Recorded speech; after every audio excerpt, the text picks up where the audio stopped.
India versus south Africa first ODI.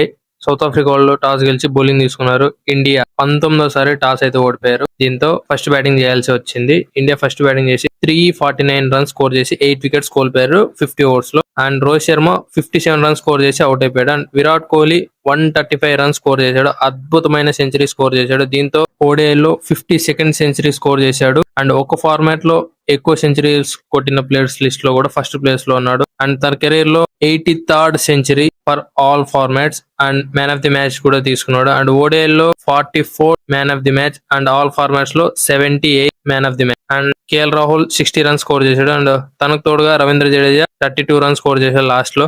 And మిగతా వాళ్ళంతా తలా కొద్ది స్కోర్ చేసేసి 349 రన్స్ స్కోర్ చేసి 8 వికెట్స్ కోల్పోయారు 50 ఓవర్స్ లో. అండ్ సౌత్ ఆఫ్రికా బౌలింగ్ చూసుకుంటే Marco Jansen, Burger, Corbin Bosch, Baartman తలా 2 వికెట్స్ తీసుకున్నారు అందరూ. అండ్ రిటర్న్ లో సౌత్ ఆఫ్రికా 350 టార్గెట్ చేసే క్రమంలో బ్రాడ్ కి 72 రన్స్ స్కోర్ చేశాడు. టోనీ డిసోర్జీ 39 రన్స్ స్కోర్ చేశాడు. డెవాల్ బ్రెవిస్ 37 రన్స్ స్కోర్ చేశాడు. And Marco Jansen 70 runs score చేశాడు. And Corbin Bosch 67 runs score చేశాడు. అండ్ మిగతా వాళ్ళంతా తలా కొద్ది స్కోర్ చేసేసి 332 రన్స్ స్కోర్ చేసి 10 వికెట్స్ కోల్పోయారు. అండ్ దీంతో India 1/17 runs. And India bowling చూసుకుంటే Kuldeep Yadav 4 wickets, Harshit Rana 3 wickets, Arshdeep Singh 2 wickets and Prasidh Krishna 1 wicket. And ఈ మ్యాచ్ గురించి మీరేమనుకుంటారు? Let me know in the comments form. And #comeback Virat Kohli test format.